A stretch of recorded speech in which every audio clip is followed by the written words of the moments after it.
4 ವಾತಾವರಣ ಮತ್ತೆ ಹಗಲು ರಾತ್ರಿ ಸೇರಿ 6 ಅಣ್ಣ ತಮ್ಮಂದಿರಿರ್ತಾರೆ. ಹಗಲು ರಾತ್ರಿ ಸೇರಿ ತಮ್ಮ ತಮ್ಮ ಭಾಗಗಳನ್ನ ಮಾಡ್ಕೊಂಡಿರ್ತಾರೆ. ಆದ್ರೆ 4 ವಾತಾವರಣಗಳಲ್ಲಿ ಯಾರು ಶ್ರೇಷ್ಠರು ಅಂತ ಜಗಳ ಮಾಡ್ಕೋತಾ ಇರ್ತಾರೆ. ಆಗ ಅಗ್ನಿದೇವ ಹೇಳ್ತಾನೆ, ನಾನು ದೊಡ್ಡವನು. ಒಂದು ವೇಳೆ ನಾನಿಲ್ಲದೆ ಹೋದ್ರೆ ಬೆಳೆ ಬೆಳೆಯೋದಿಕ್ಕಾಗೋದಿಲ್ಲ. ಜನರು ಹಸುವಿನಿಂದ ಒದ್ದಾಡ್ಬೇಕಾಗತ್ತೆ. ಆಗ ಚಳಿಗಾಲ ಹೇಳತ್ತೆ, ನಾನೇ ಶ್ರೇಷ್ಠ ಅಂತ. ಇಲ್ಲ ಅಣ್ಣ, ನನ್ನಿಂದ ಯಾವಾಗ ಚಳಿ ಶುರುವಾಗುತ್ತೋ ಆಗ ಫಸಲು ತುಂಬಾ ಚೆನ್ನಾಗಿ ಬರುತ್ತೆ. ಇಂದ್ರದೇವನಿಗೆ ಇದೆಲ್ಲ ನೋಡ್ಕೊಂಡು ಸಹಿಸ್ಕೊಳಕ್ಕಾಗ್ತಿರ್ಲಿಲ್ಲ. ಆಗ ಅವನು ಕೂಡ ತನ್ನ ಶಕ್ತಿನ ತೋರಿಸ್ತಾನೆ. ಅಣ್ಣ, ಬೆಳೆ ಬರೋದು ನಾನು ಮಳೆ ಬರೆಸ್ದಾಗ ಮಾತ್ರ. ಆಗ ವಾಯುದೇವ ನಾನೇನು ಕಮ್ಮಿ ಇಲ್ಲ ಅಂತ ತನ್ನ ಶಕ್ತಿನ ತೋರಿಸ್ತಾನೆ. ಅಣ್ಣ, ನಾನು ಯಾವಾಗ ನಡೀತೀನೋ ಆಗ ಮೋಡಗಳು ಬರುತ್ತೆ, ಆಮೇಲೆ ಮಳೆ ಆಗುತ್ತೆ.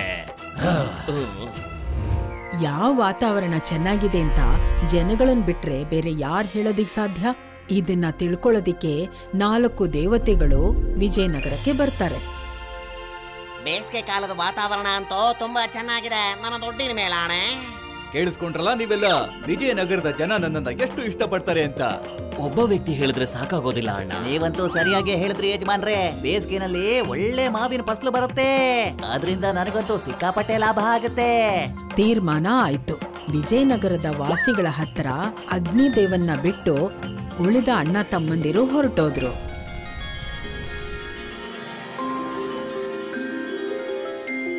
ಹಾಯ್ ಹಾಯ್ ಹಾಯ್ ಹಾಯ್, ಎಷ್ಟೊಂದು ಬಿಸಿಲಿದೆಯಪ್ಪ ನನ್ನ ದುಡ್ಡಿನ ಮೇಲಾಣೆ. ಹೇಗೆ ಅನಿಸ್ತಿದೆ ಅಂದ್ರೆ ಬೆಂಕಿನೇ ಮೈ ಮೇಲೆ ಬಿದ್ದಾಗಿದೆ.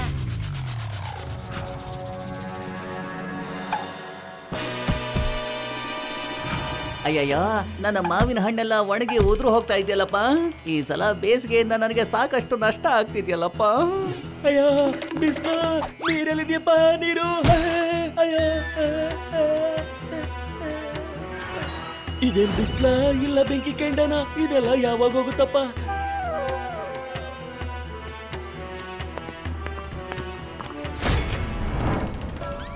ಈ ಬೇಸಿಗೆ ಅಂತೂ ಹತ್ತಿನೆಲ್ಲ ಸುಟ್ಟು ಬಿಡ್ತಲ್ಲ. ಅಯ್ಯೋ ದೇವ್ರೇ, ಈ ಬೇಸಿಗೆಯಿಂದ ಕಾಪಾಡಪ್ಪ.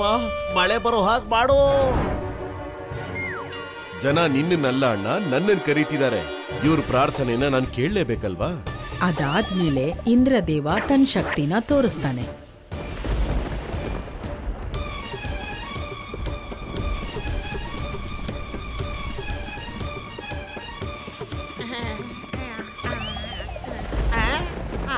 ಮಳೆ ಬರ್ತಾ ಇದೆ. ಸದ್ಯ ಈ ಬೇಸಿಗೆಯಿಂದ ಮುಕ್ತಿ ಸಿಕ್ತು. ನನ್ನ ದುಡ್ಡಿನ ಮೇಲಾಣೆ. ಓಹೋ, ಈ ಅಕಾಲಿಕ ಮಳೆ ಅಂತೂ ನನಗೆ ಮೂರ್ತಿ ಕೆತ್ತೋದಿಕ್ಕೆ ಬಿಡೋದಿಲ್ಲ. ಅವಶ್ಯಕತೆಗಿಂತ ಮೀರಿ ಯಾವುದೂ ಒಳ್ಳೇದಲ್ಲ. ಅದ್ಯಾಕೆ? ಅದು ಮಳೆನೇ ಆಗಿರ್ಲಿ. ಅಯ್ಯೋ, ಇದೇನಪ್ಪ ನಮ್ಮನ್ನ ಹೀಗ್ ಪರೀಕ್ಷೆ ಮಾಡ್ತಿದ್ಯಾ ದೇವ್ರೆ? ನನ್ನ ದುಡ್ಡಿನ ಮೇಲಾಣೆ. ಅಯ್ಯೋ,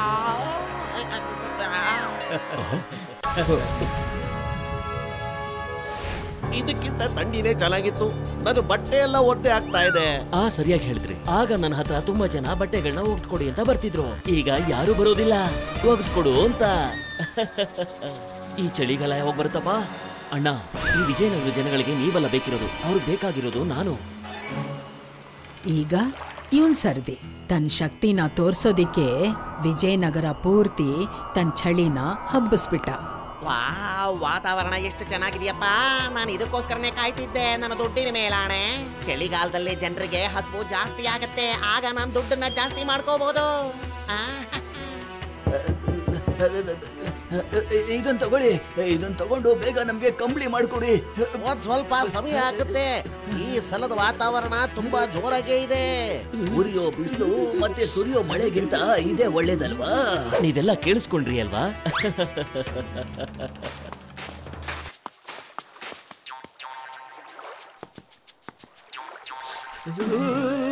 ಏನಪ್ಪ ಈ ನೀರು ಇಷ್ಟೊಂದು ಕೊರಿತಾ ಇದೆ? ಏನಪ್ಪ ಮಾಡೋದೀಗ? ಇದೆಂತ ಕಂಬಳಿ ಮಾಡ್ಕೊಂಡಿದ್ದೀರಾ? ಇದರಿಂದ ಚಳಿನೇ ಕಡಿಮೆ ಆಗ್ತಿಲ್ವಲ್ಲಪ್ಪ? ಅಯ್ಯೋ, ಬೆಂಕಿ ಶಾಖದಿಂದ ಹೋಗದೆ ಇರೋ ಥಂಡಿ ಕಂಬಳಿಯಿಂದ ಹೊರಟು ಹೋಗುತ್ತೇನೋ.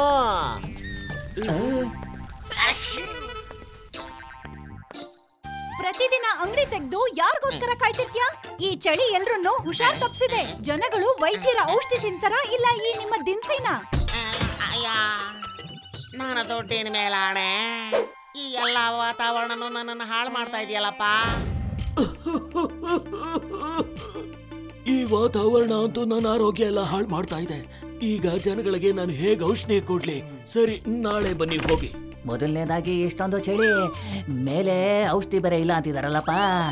ಭಗವಂತ ನಮ್ಮನ್ನ ನೀನೇ ಕಾಪಾಡ್ಬೇಕಪ್ಪ.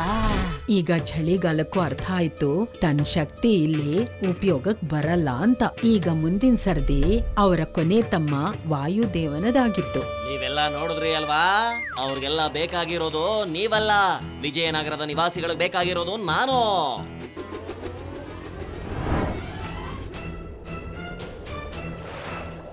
ವಾವ್, ಎಂತ ಗಾಳಿ ಬೀಸ್ತಿದ್ಯಪ್ಪ.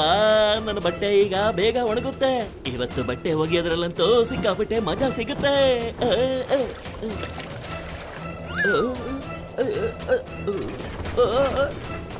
ಅಯ್ಯೋ ನನ್ನ ಬಟ್ಟೆ, ಅಯ್ಯೋ ನನ್ನ ಬಟ್ಟೆಗಳು ಆರೋಗ್ತಾ ಇದೆಯಲ್ಲಪ್ಪ. ಅಯ್ಯೋ ನನ್ನ ಬಟ್ಟೆ.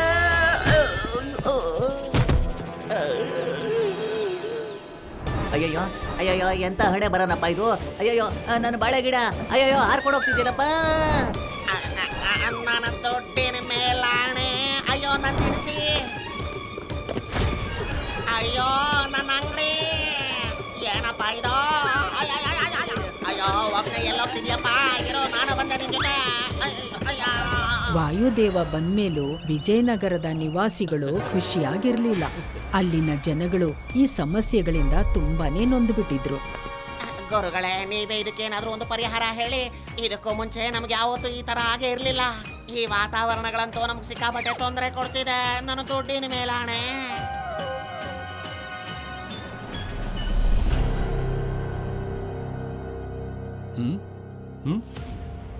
ನನಗೂ ತುಂಬಾನೇ ನಷ್ಟ ಆಗೋಯ್ತು ಗುರುಗಳೇ. ನನಗೇನ್ ಅನ್ನಿಸ್ತಿದೆ ಅಂತಂದ್ರೆ ದೇವತೆಗಳು ತಮ್ಮ ತಮ್ಮಲ್ಲೇ ಕಿತ್ತಾಡ್ತಿದ್ದಾರೆ ಅಂತ ಅನ್ನಿಸ್ತಿದೆ. ದೇವತೆಗಳಾಗಿ ಅವ್ರು ಯೋಚನೆ ಮಾಡ್ಬೇಕಲ್ವಾ?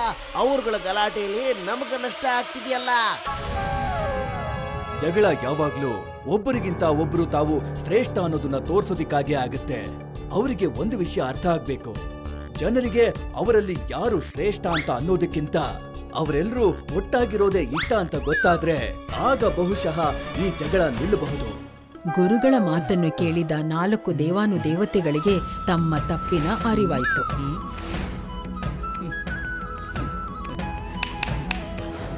ಅವರ ನಿರ್ಧಾರ ಸರಿಯಾಗೇ ಇತ್ತು.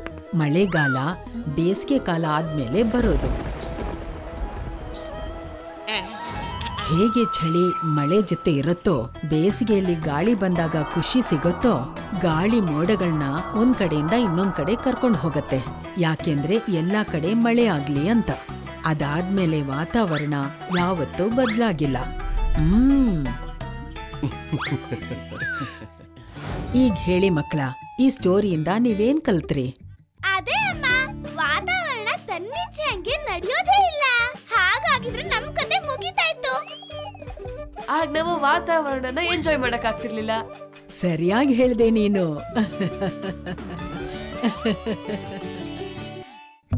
If you like this video, subscribe to our channel Murthy Media.